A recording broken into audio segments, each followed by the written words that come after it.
হরিনাম সংকীর্তন যেখানে হয় সেটাই হলো বৃন্দাবন। আর একটা বৃন্দাবন তুলসী কানন যত্র তত্র বৃন্দাবন পুরী, যেখানে আমার তুলসী বৃক্ষ সেই জায়গাটাই হলো বৃন্দাবন। কি মা, তাই তো? তুলসী পত্র তোলার সময় মায়েরা মন্ত্র বলেন। আমি দুটো মন্ত্র বলে দিচ্ছি। এক, বৃন্দা ওই তুলসী দেব ওই প্রিয়া ওই কেশবাস্য বিষ্ণুর ভক্তে প্রদে দেবী সত্যবতী নমো নম, এটা বলবেন। নাহলে আর একটা বলে দিই, তুলস্য মিতনামসি ধাম নামাসি সদাত্তাং কেশব প্রিয়া কেশবার্থে চিনামিতং বরদা ভব শোভনে। মনে থাকবে মা? হয়ে গেল। ওর থেকে ছোট কিছু থাকে তো বলুন। এক হাতে তুলসী পত্র তুলবেন না। তুলসী পত্র তোলার আগে তুলসী বৃক্ষটাকে 3 বার প্রদক্ষিণ করুন হরে কৃষ্ণ নাম বলতে বলতে। বাঁ হাত তুলসী পত্রের ডালটিকে ধরবেন, ডান হাত দিয়ে কি আঙ্গুল দিয়ে তুলবেন? বৃদ্ধাঙ্গুলি অনামিকা। এই বৃদ্ধাঙ্গুলি অনামিকার দ্বারা বিন্দুটি খসাবার আগে মুখে বলে দেবেন নমো বৃন্দা ওই। এবার মনে থাকবে, এটা আগে নিয়ম ছিল। দেখি হাতগুলো ওঠে কিনা। আগে নিয়ম ছিল পাকার বাড়ি সব, এখন সব পাকার বাড়ি, আগে সব মাটির বাড়ি ছিল না মা?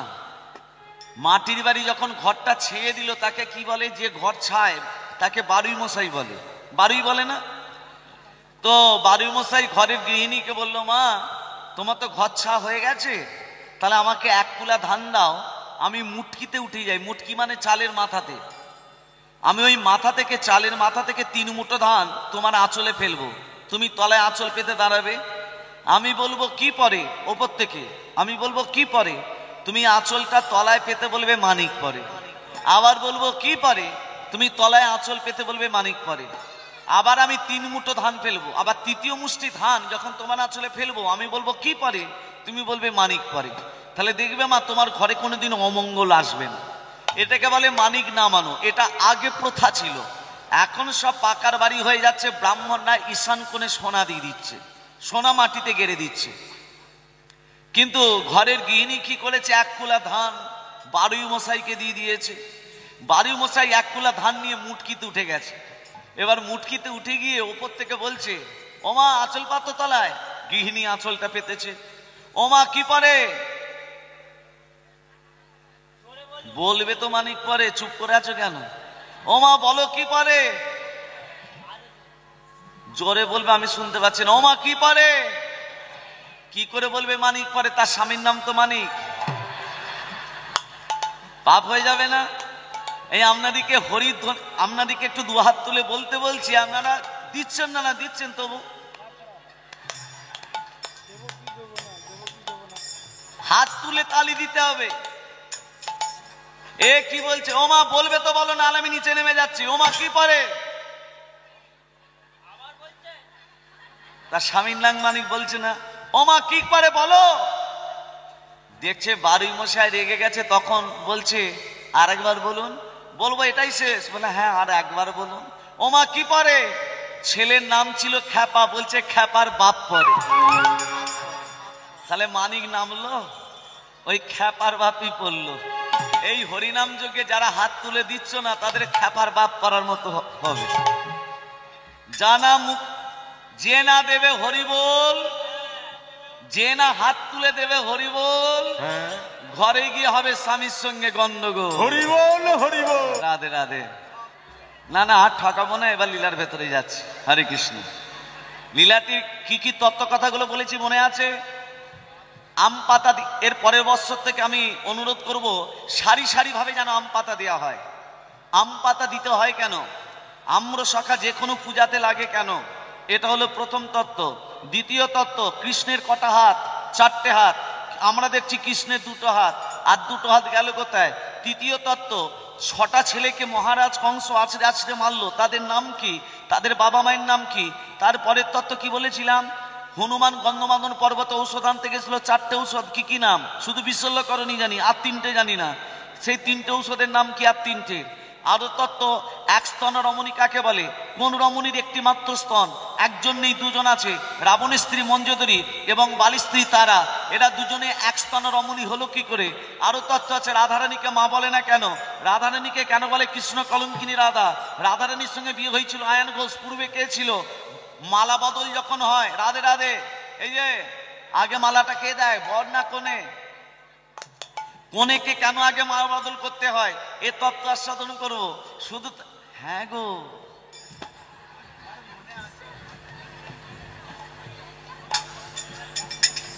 বলে চৈতন্য মহাপ্রভু কি জয়, রাধা রানী কি জয়, প্রেম সে বলো রাধে রাধে। ভক্তমন্ডলী, ভক্তিমতী মা, আজকে ভগবান প্রথমেই তত্ত্বকথা ধ্যান দেবেন। আমরা যখন জন্ম নিই বাবা মা কি দেখে? ছেলে কটার সময় হলো, কি বার, কত তারিখ, আর কিছু দেখে? আর কিছু দেখে গো? কিন্তু ভগবান শ্রীকৃষ্ণ যখন আবির্ভাব হয়েছিল ক্ষণগুলো দেখুন, একে একে বলছি, লক্ষ্য করুন। ভাদ্র মাস, কৃষ্ণপক্ষ, অষ্টমী তিথি, রোহিণী নক্ষত্রে, নিশিত সময়, আয়ুষ্মান যোগে, কৌলিক বরণে, সিংহ রাশি চন্দ্রে, বৃষ লগ্নে, রবির হোনায়, বুধের দেকন্যে, শুক্রের নামাংশে, মঙ্গলের আধাংশে, বৃহস্পতিবার তৃতীয়াংশে কৃষ্ণের আবির্ভাব। আর এখানে অনাচারী অত্যাচারী ব্যবিরাজ মহারাজ কংস অমরত্ব লাভের জন্য তিনি গোদাবরী নদীর তীরে ঊর্ধ্ব পদে হেদমুন্ডে মাথাটা নিচু দিকে পাগুলো ওপর দিকে তপস্যা করছে। কার? দেবাদিদেব মহাদেবে। শিবের আর এক নাম হলো আশুতোষ। অল্পতি সন্তুষ্ট হয়ে যান। দেবাদিদেব মহাদেব ভোলানাথ বলে, এই কি বর চাস? প্রভু, আমি তোমার কাছে অমরত্ব লাভ পেতে চাই। মানুষ যোগী হতে পারে, ঋষি হতে পারে, ত্যাগী হতে পারে, অমরত্ব বর তোকে দিতে পারি না। তবে সুন্দর এত তপস্যা করেছিস, প্রকারান্তে একটি বর তোকে আমি দিচ্ছি। দৈত্য দানব যক্ষ রক্ষ কিন্নর প্রণব কারু হাতে মৃত্যু হবে না। কার হাতে মৃত্যু হবে? তুমি যাকে প্রাণাদি ভালোবাসো তার গর্ভের সন্তানের হাতে। এই জায়গাটা লক্ষ্য রাখুন। ভোলানাথ বলল না যে দেবকীর অষ্টম গর্ভের সন্তান হাতে মৃত্যু হবে, বলল কি যে তুমি যাকে প্রাণাদিক ভালোবাসো তার গর্ভের সন্তান হাতে মৃত্যু হবে। মহারাজ কংস মনে মনে ভাবলো আমি অমরত্ব লাভ করেছি। নারীদের ওপর অত্যাচার শুরু করলো, দেবদেবীর ওপর অত্যাচার শুরু করলো। শুধু তাই নয়, কংসের পিতা উগ্রসেনকে পর্যন্ত কারাগারে বন্দী করলো। এইদিকে দেবক রাজার কন্যা দেবকী যখন বড় হয়েছে, মহারাজ কংস খোঁজ করতে করতে বসুদেবের সন্ধান পেলেন। আজকে বসুদেবের সঙ্গে দেবকীর বিবাহের যোগ ঘটাচ্ছেন মহারাজ কংস। আমার বিয়ের সময় কি হয়? কবে হয়ে যার মনে আছে? হরে কৃষ্ণ। বিয়ের সময় কি হয় গো? উলুধ্বনি শঙ্কুধ্বনি দেয় যত কাতর মনি, উলুধ্বনি শঙ্কুধ্বনি দেয় যত কাতর মনি, উলুধ্বনি শঙ্খধ্বনি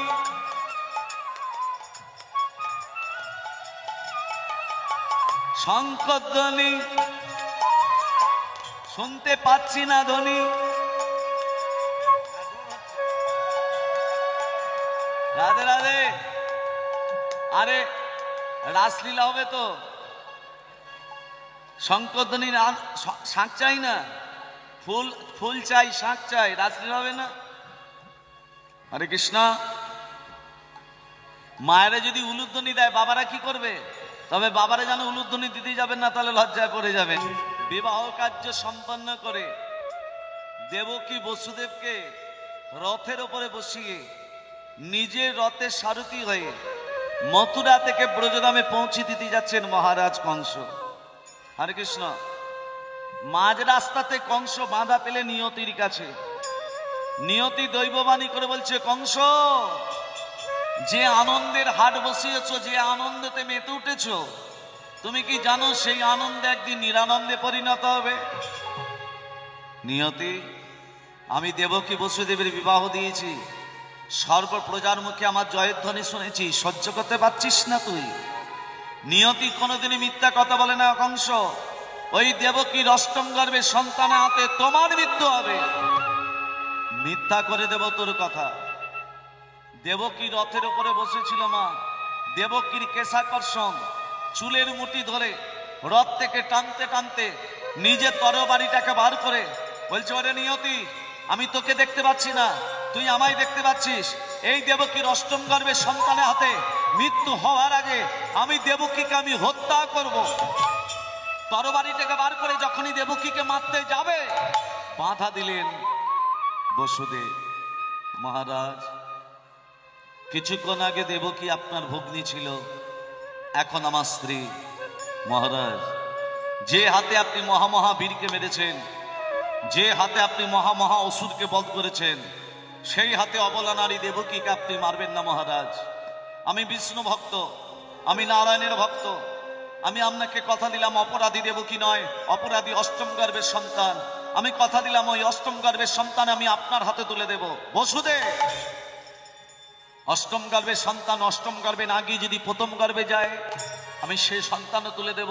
যদি দ্বিতীয় গর্ভে যায়, মহারাজ প্রথম গর্ভ থেকে অষ্টম গর্ভ পর্যন্ত যা যা সন্তান আসবে আমি এক এক করে আপনার হাতে তুলে দেব। তার বিনিময়ে আপনি যেন দেবকীকে মারবেন না মহারাজ। বসুদেব, দেবকী যদি মাতৃত্ব স্নেহে বাৎসল্য প্রেমের সন্তানকে চুরি করে নিয়ে পালিয়ে যায়, মহারাজ আমরা যাতে চুরি করে পালিয়ে যেতে না পারি, যতদিন আপনার অষ্টম গর্ভের সন্তান না আসবে ততদিন আপনি আমাদের কারাগারে বদ্ধ করে রাখুন। মাগো বাবা, আজকে তাদের শুভরাত্রি। কোথায় দেবকী বসুদেব ফুলসজ্জার ঘর প্রবেশ করবে, তারই পরিবর্তে তারা এলো অন্ধ কারাগার, তারই পরিবর্তে এলো দুর্গন্ধময় কারাগার। আর ওই অন্ধ কারাগারে, আর ওই দুর্গন্ধময় কারাগারে দেবকী কাঁদতে কাঁদতে বলছে, নারায়ণ, ত্রিভুবনের যত জ্বালা, ত্রিভুবনের যত যন্ত্রণা সব আমাদের দাও, কিন্তু দয়া করে একবারে দেখা দাও ঠাকুর, দয়া করে একবারে দেখা দাও, একবারে কৃপা করো। কাঁদছে কোথায় দেবকী বসুদেব? কারাগারে বসে বসে কাঁদছে, সহ্য করতে পারলে না শ্রীহরি নারায়ণ। নারায়ণ লক্ষ্মীকে বলছে, লক্ষ্মী আমার মা কাঁদছে, আমার বাবা কাঁদছে, এই মুহূর্তে আমি কংসকে নিধন করতে যাব। ও লক্ষ্মী, আমি কংসকে নিধন করতে যাব। নারায়ণ যখন লক্ষ্মীকে কথাটা বলে, আপনারা জানেন 33 কোটি দেবদেবীর মধ্যে 3টে দেবতার ক্ষমতা বেশি। কে কে? ব্রহ্মা, বিষ্ণু, মহেশ্বর। এদের পিতার নাম কি? হরে কৃষ্ণ। ব্রহ্মা, বিষ্ণু, মহেশ্বরের পিতার নাম কি? অলোক নিরঞ্জন। মনে থাকবে। এদের মধ্যে আর একটা দেবতা আছে যার নাম হলো লাগানে ভাগানে দেবতা। সেটা আবার কে? নারদ। না মানে কি আর রদ মানে কি? না মানে হলো দানুকারা, রদ মানে হলো ভগবত প্রেম। যিনি ভগবত প্রেমের বীজটাকে ভক্তদের হৃদয় মাঝে রোপণ করিয়ে জীবকে ভগবতমুখী করে তোলে, সেই হচ্ছে নারদ। সেই নারদ এসে বলছে, এই যে একটু আগে আপনি মাকে কি যেন বললেন, আপনি কংসকে নিধন করতে যাবেন। আপনি তো অষ্টম গর্ভের সন্তান, সপ্তম গর্ভে দাদা বলরাম, তার আগে 6টা ছেলে যারা যাবে তারা কারাগারে ডুবছে, নরকে ডুবছে আর উঠছে, নরকে ডুবছে উঠছে। আগে নরক থেকে উদ্ধার করে তাদের কারাগারে পাঠান। 6টা ছেলে যাবার পর দাদা যাবে, তারপর তো আপনি অষ্টম গর্ভের সন্তান যাবেন। হরে কৃষ্ণ। সেই হরি নারায়ণ নারদকে বলছে, ও নারদ, 6টা ছেলে যারা নরকে ডুবছে উঠছে তারা কারা? বলে, প্রভু আপনি তো সর্বজ্ঞাত, আপনি তো সবই জানেন। আপনি জানেন না 6টা ছেলে কারা জানো? হিরণ্যকশিপুরের ভাতা। তত্ত্বটা ধান দেবেন বাবা। 6টা ছেলে কারাগারে এসেছিল, মহারাজ কংস 6টা ছেলেকে নিধন করেছিল। তত্ত্বটা বলছে কে? দেবর্ষি নারদ।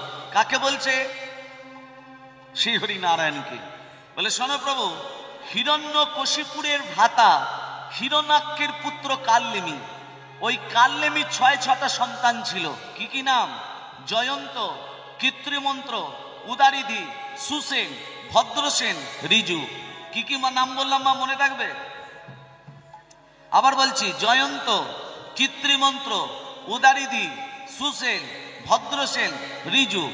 এই 6টা ছেলে ব্রহ্মের আরাধনা করতে করতে অভিশাপ গ্রহণ করে। ব্রহ্মদেব বলল, তোরা নরকে ডোব আর ওঠ, নরকে ডোব আর ওঠ। কে বললো? ব্রহ্মদেব। তখন 6টা ছেলে বলল, প্রভু আমরা নরকে ডুববো আর উঠবো, আমরা উদ্ধার হবো কবে? বলে, শোন, যেদিন তোদের পিতা নিজের হাতে তোদিদিকে আছড়ে আছড়ে মারবে, যেদিন তোদের পিতা নিজের হাতে তোদিদিকে আছড়ে আছড়ে মারবে, সেদিন তোরা নরককুণ্ড থেকে উদ্ধার হবে। তাহলে এদের পিতার নাম কি বলেছিলাম বাবা? কালনেমি। সেই কালনেমি তারপরে কংস হয়ে আবির্ভূত হলো। বলেছিল যেদিন তোদের পিতা নিজের হাতে তোদিদিকে আছড়ে আছড়ে মারবে, সেই কালনেমি যখন কংস হয়ে আবির্ভূত হলো, ভগবান শ্রী বিষ্ণু নারায়ণ এক এক করে ছেলেদের কারাগারে পাঠায়, আর ওদেরই পিতা ওদিদিকে আছড়ে আছড়ে মৃত্যুবরণ দেয়। 6টা ছেলে ব্রহ্মলোক প্রাপ্তি হলো। সপ্তম গর্ভে কে আসছে? অনন্তদেব বলরাম। সপ্তম গর্ভের সন্তান কংস যখন পেল না। আচ্ছা মা, একটা তত্ত্ব কথা বলি, ছোট্ট একটা তত্ত্ব কথা। যে কংসকে আপনারা অনাচারী, অত্যাচারী, ব্যভিচারী ভাবছেন, এই কংস পূর্বজন্মে কে ছিল? একটু আগে বললাম, কালনেমি।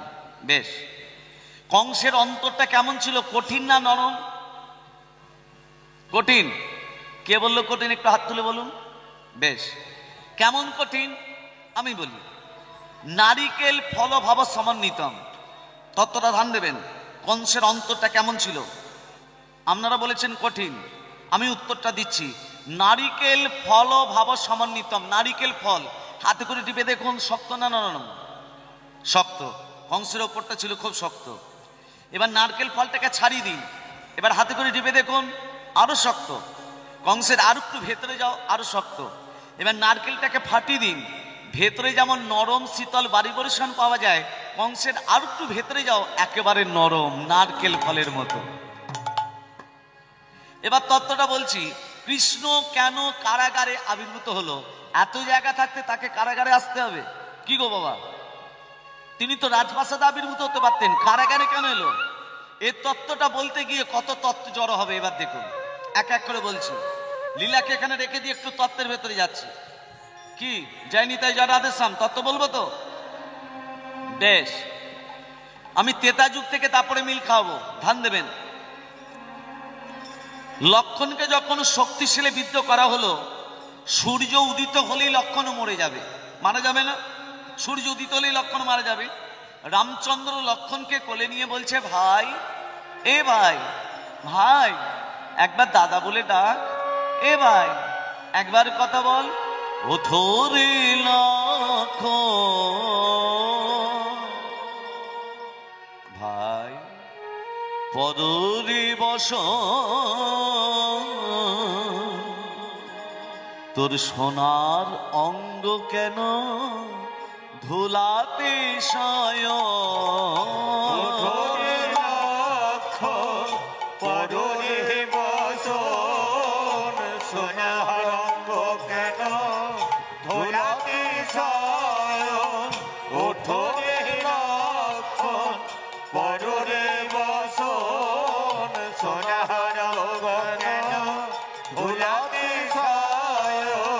দেশে ফিরে গেলে জিজ্ঞাসিবে মাতা, তুই ফিরে এলি না, লক্ষণ গেল কোথায়? দেশে ফিরে গেলে জিজ্ঞাসিবে মাতা, তুই ফিরে এলি না, লক্ষণ গেল কোথায়?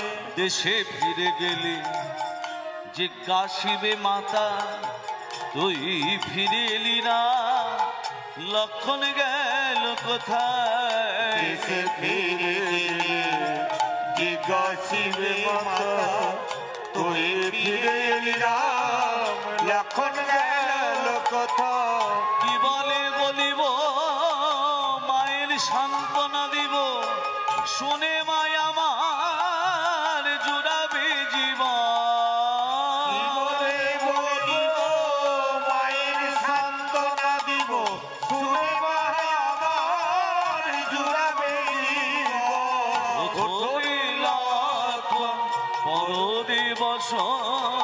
সোনার রঙ্গ কেন ধুলাতে শয়ন?